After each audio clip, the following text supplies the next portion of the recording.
Hey guys, what's up and welcome to a new Tesla update video. So today, as per usual, let's go over the market and let's go over Tesla. Let's figure out what has happened today and what we can incur from this moving forward. But all that being said and done, if you enjoyed the video, don't forget to hit that like button. Again, this is not financial advice. I am not a financial advisor. This is just for fun. All games and whistles and all that stuff. You guys know the drill. So make your own decisions, do your own research, and of course, I also have my membership section now live, $2.99 a month, and you get access to my thoughts being shared live intraday as the market and Tesla moves. But yeah, with all that being said, jumping into a Tesla going up 1.5% pretty much, closing at $224.59. Now, compared to the market, not too bad. I mean, QQQ down pretty much the same percent, just in the other way, of course. So Tesla being even green today.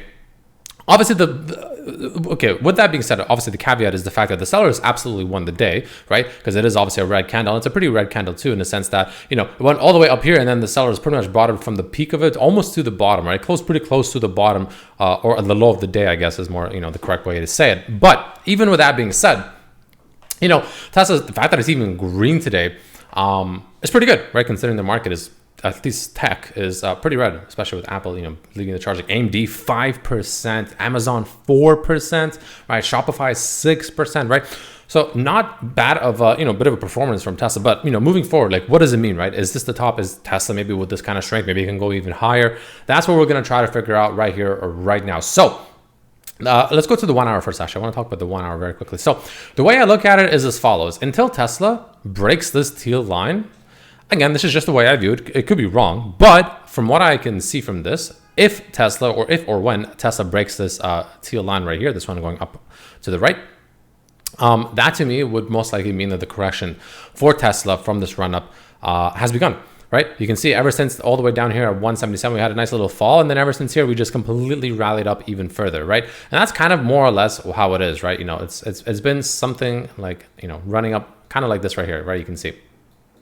This is pretty much the channel that has been running up in, right? And, you know, essentially until it falls, in this case, most likely down from this channel, Tesla's technically still bullish, right? It's technically bullish right now. But if it falls below this channel, I think the correction begins. Now, another way to think about it that makes it, in my opinion, a little bit easier to perceive if you don't want to draw this for yourself or, you know, whatever, is if Tesla comes down to gap fill, this morning's gap up, right? Which I guess yesterday's closing price, which is around, you know, 221.3-ish.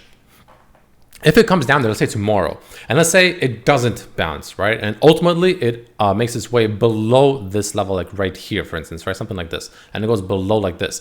That usually, well, not usually, but in this case, in my opinion, that would mean that, you know, not only is that bad because it can't hold the gap fill, which in theory, when you get to a gap fill, you know, in theory, you want to bounce and it's bullish.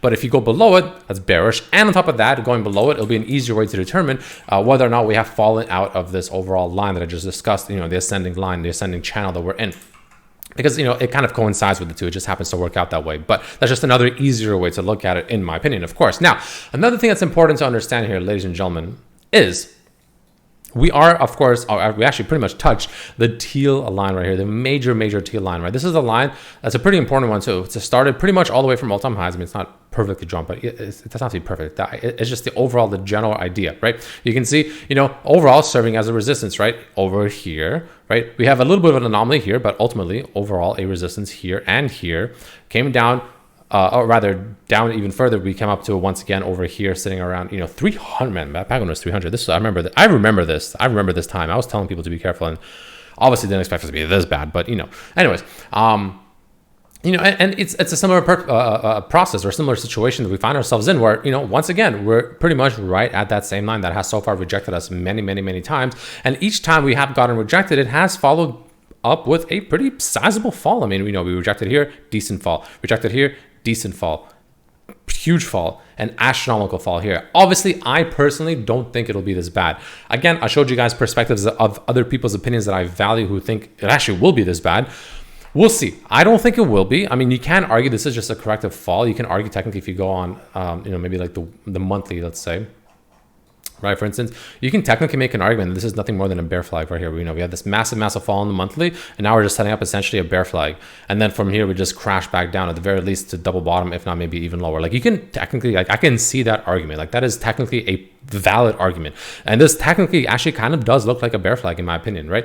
But with that being said, it's hard to think that we'll go that low, mainly because Tesla did break above this. So that kind of is the purpose of a bear flag, where you just constantly make higher highs and higher lows after a massive fall. And that's what creates the bear flag, going, up and to the right essentially, and then you fall back down through it. So I guess that's a possibility. But I guess if you want to be extra cautious about that, the way I would personally be viewing it, and this is kind of what I talked about in a previous video, is if Tesla, so let's say this correction happens. Again, I personally think the correction, which I think will happen, it's just a matter of when, not if, most likely will come down to somewhere around the 200s, right? So for instance, you can do the Fibonacci, assuming this is the top, right? And of course, you get the levels that you want to be paying attention to. So for instance, maybe the 0.382, I think is the best level to look at here, in my opinion, 200. But of course, it can easily come up to all the way to the 0.5, which is pretty much at 190, almost at 190, right?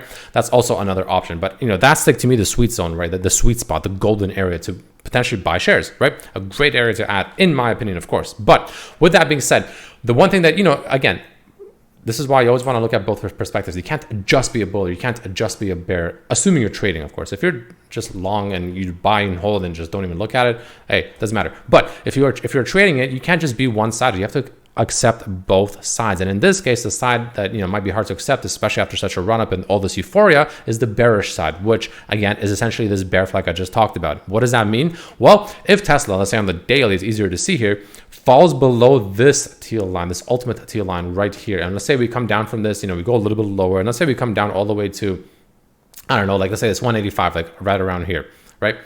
Let me zoom in a little bit so you can see better, right? Like right around right here. And ultimately we fall down below this teal line. That is where, in my opinion, bulls should get a little bit worried, honestly, because that is potentially what might actually cause that bear flag that we just discussed on the monthly to play out, right? Let me just remove the drawing so you can kind of see it better, right? This little bear flag, potential bear flag. I'm not saying it actually is, it absolutely can be, but just, keep it in mind, right? If we come down from here and then it kind of looks like a bear flag, you know what I'm saying? So just, be careful. This is absolutely not something you want to ignore. For instance, what you can actually determine to see if this maybe so far acting as a bear flag is take it from this arguable swing high, which is this candle right here. And this is where the fall really started, and move it down to the bottom so far, right? This is where we got the ultimate bounce. Cool. And now we move up and we see, where are we? We're not really, we're pretty close actually to the 618 level. So, technically the bear flag on the monthly, technically it's in play. Like technically, in my opinion, it's still in play, right? And it's not something you should ignore. I don't think it will happen.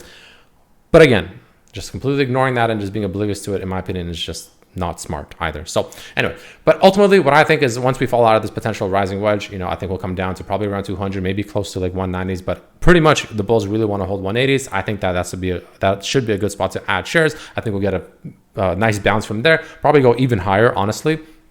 Maybe like to like 240s.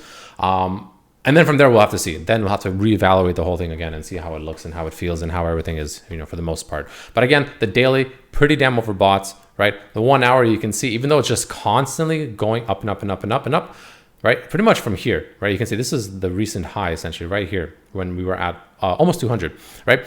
And pretty much ever since then, it's been just going straight up, while the RSI here has just been not doing nothing, just going sideways, right? Even though we're going straight up.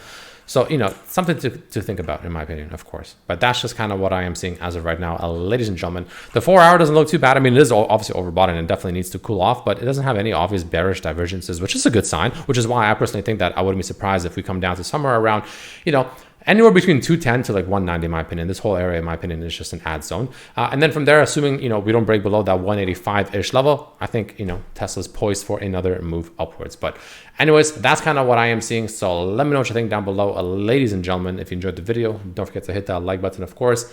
And I'll see you guys tomorrow for another update. So until then, have a great day. Peace.